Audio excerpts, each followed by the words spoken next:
کہ ایمان ایک ایسی چیز ہے کہ جو سلامت ہو تو اس کے بعد مومن تو دنیا دار بن ہی نہیں سکتا، یعنی جب وہ شریعت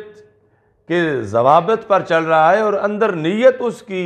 یہ ہے کہ میرے ذمہ ہے کہ میں والدین کی خدمت کروں، میرے ذمہ ہے کہ میں اولاد کو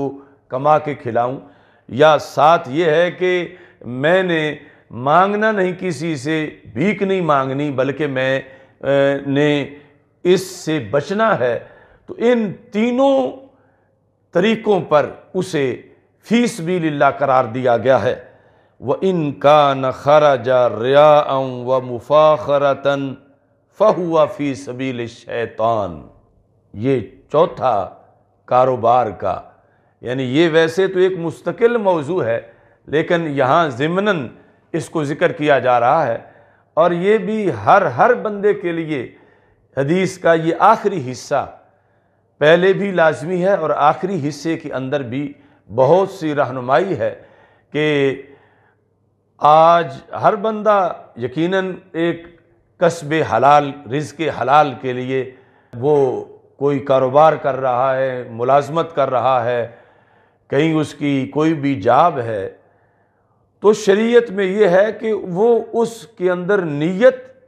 صحیح رکھے۔ یعنی نیت صحیح رکھنے کا یہ مطلب نہیں ہے کہ ضرور وہ یہ کہے کہ میں اس لیے کما رہا ہوں کہ میں نے مسجد پہ خرچ کرنا ہے، مدرسہ پہ خرچ کرنا ہے، وہ تو پھر نور علی نور ہے۔ نیت صحیح کرنے کا مطلب یہ ہے کہ جو شرعی طور پر اولاد کا اس پر حق ہے، اس کے والدین کا حق ہے، یا جو شریعت کہتی ہے کہ اللہ کے نام پر کسی سے بھیک نہ مانگو بلکہ خود تم کام کرو اور وہ کھاؤ، یہ نیت رکھ کے وہ گیا ہے تو وہ فی سبیل اللہ ہے۔ لیکن اگر اس سے ہٹ کے ہے تو وہ فی سبیل الشیطان ہے، اللہ کے راستے میں نہیں، شیطان کے راستے میں جا رہا ہے۔ اور جس چیز کو رسول پاک صلی اللہ علیہ وسلم نے شیطان کا راستہ قرار دیا ہے، آج معاذ اللہ اس میں اکثر لوگ گرفتار نظر آتے ہیں۔ وہ کیا ہے؟ ان کان خرج ریاء، اگر وہ اس لیے نکلا ہے گھر سے کہ میرے پاس دولت ہو تاکہ پتہ چلے رشتہ داروں کو کہ یہ کروڑ پتی ہے یا اس کے پاس پیسہ ہے، یعنی وہ کاروبار ریا کے لیے کر رہا ہے، دکھلاوے کے لیے کر رہا ہے، پیسہ شو کرنے کے لیے یا اپنے آپ کو مالدار شو کرنا، یہ اس کے اندر ہے کہ میرے اتنے مربے ہوں، اتنے ٹریکٹر ہوں، اتنی فیکٹریاں ہوں، یعنی اس کے دل کے اندر یہ ایک جذبہ ہے۔ وَمُفَاخَرَةً، یا بطور فخر، ریاکاری اور فخر کے لیے وہ کاروبار کرتا ہے، ملازمت کرتا ہے، دنیا داری کرتا ہے، تو ہمارے آقا صلی اللہ علیہ وسلم فرماتے ہیں فَهُوَ فِي سَبِيلِ الشَّيْطَانِ، پھر وہ شیطان کے راستے میں ہے۔ یعنی فرق معمولی سا ہے بظاہر،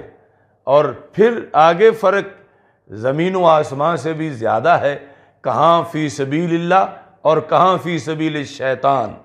تو مومن کو اس واسطے یعنی نیت پر خصوصی طور پر توجہ دی گئی ہے کہ نیت پر اس نے دھیان دینا ہے، اور یہ کوئی علیحدہ کام اس نے نہیں کرنا، بلکہ کام تو ایک ہی ہے کہ وہ کاروبار کر رہا ہے، یا وہ دنیا داری شمار ہوگی یا جنت کی تیاری شمار ہوگی۔ اگر وہ پہلی نیتیں ہیں تین تو وہ مجاہد فی سبیل اللہ ہے، اور اگر وہ ریاکاری ہے، اب اس میں آگے یعنی یہ ابھی کسب حلال کے لیے نکلا ہے، جو ڈاکہ مار رہا ہو یا سودی کاروبار کر رہا ہو وہ تو ویسے ہی اس کلاس سے فارغ ہے، یہ یعنی کسب حلال کے لیے نکلا ہے، مگر مقصد ریاکاری ہے، مقصد مفاخرت ہے، اس پر کسی کے ساتھ پیسے میں مقابلہ ذہنی طور پر، تو اس بنیاد پر نبی اکرم صلی اللہ علیہ وسلم نے اس پر فی سبیل الشیطان کے الفاظ بولے۔ تو آج کے موضوع کے لحاظ سے یعنی اس میں یہ حصہ ہے کہ والدین کا کاروبار کرنا، اس کے بھی اثرات ہیں اولاد کے اوپر کہ وہ کس جہت کا کاروبار ہے، اور اس کے اندر بھی ایک تربیت ہے کہ ایک بندہ اپنے والدین پہ جب خرچ کر رہا ہے تو اس کے بچوں کے سامنے ایک تربیت ہے، اور پھر جب اپنے بچوں پر خرچ کر رہا ہے تو وہ بھی ایک مستقبل کا سبق موجود ہے۔ نبی اکرم نور مجسم شفیع معظم صلی اللہ علیہ وسلم نے نرمی اور سختی کے ضابطے واضح کرتے ہوئے فرمایا لیس من امتی من لم یجل کبیرنا، وہ میری امت میں سے نہیں جس نے ہمارے بڑے کو مطلب یہ میری امت میں جو بڑی عمر والا ہے، جس نے ہمارے بڑے کی عزت نہ کی، وہ میری امت میں سے نہیں۔ وَيَرْحَمْ صَغِيرَنَا، جس نے ہمارے چھوٹے پر رحم نہ کیا تو وہ ہماری امت میں سے نہیں۔ اور ساتھ ہی رسول اکرم صلی اللہ علیہ وسلم نے یہاں خصوصی طور پر یہ بھی فرمایا وَيَعْرِفْ لِعَالِمِنَا حَقًّا، جس نے ہمارے عالم کا حق نہ پہچانا وہ بھی میری امت میں سے نہیں۔ یعنی یہاں تین چیزوں کو نبی اکرم صلی اللہ علیہ وسلم نے اکٹھا ذکر کیا۔ عام جو مشہور حدیث ہے کہ من لم یرحم صغیرنا ولم یوقر کبیرنا فلیس منا، کہ جس نے ہمارے چھوٹے پہ رحم نہ کیا اور بڑے کا احترام نہ کیا وہ ہم میں سے نہیں۔ تو اس میں رسول پاک صلی اللہ علیہ وسلم نے فرمایا کہ من لم یعرف لعالمنا، یعنی جو میری امت کا عالم ہے صحیح العقیدہ، اس کا عام امت کے لوگوں پر حق ہے، اور اس عالم کا حق اگر وہ نہیں پہچانتے تو اس پر بھی رسول پاک صلی اللہ علیہ وسلم نے فرمایا کہ وہ پھر کسی اور کا امتی ہے، میرا امتی نہیں ہے۔ تو یہاں اولاد پر چھوٹی ہے وہ رحمت، شفقت، اور پھر اولاد پر جو مرتب ہے حق والدین کا، اور مطلقاً جو بڑے لوگ ہیں اس کے لحاظ سے رسول اکرم صلی اللہ علیہ وسلم نے یہ رہنمائی فرمائی ہے۔ ابن ماجہ میں حضرت انس بن مالک رضی اللہ تعالی عنہ سے یہ حدیث روایت کی گئی۔ ہمارے آقا صلی اللہ علیہ وسلم فرماتے ہیں اکرموا اولادکم واحسنوا ادبہم، اپنی اولاد کو اکرام دو۔ اکرموا اولادکم یعنی یہ مطلب نہیں ہے کہ اپنی اولاد کا یوں احترام کرو کہ وہ چھوٹے چھوٹے بھی ہوں تو ان کو صاحبزادہ صاحب اور اس طرح کر کے۔ اکرموا اولادکم کا مطلب یہ ہے کہ یعنی اپنی اولاد کو وہ عادتیں سکھاؤ کہ جو انہیں عزت دلائیں، جس کی وجہ سے وہ صاحب عزت بن جائیں۔ یعنی اپنی اولاد کو ذلیل و رسوا نہ کرو، بلکہ اپنی اولاد کو عزت کے مقام تک پہنچانے کے لیے انہیں تعلیم دو، انہیں اچھی عادتیں سکھاؤ، اور ساتھ فرمایا وَأَحْسِنُوا أَدَبَهُمْ، ان کو اچھا ادب سکھاؤ، اچھی عادات سکھاؤ۔ اور اس میں بھی یعنی جس وقت ایک والد تربیت کر رہا ہے اپنی اولاد کی یہ سمجھ کے کہ میرے رسول علیہ السلام نے میری یہ ڈیوٹی لگائی ہے، تو ایک تو اس کا اپنا ضمیر مطمئن ہے جب وہ تربیت کر رہا ہے اور اس کو خوشی ہے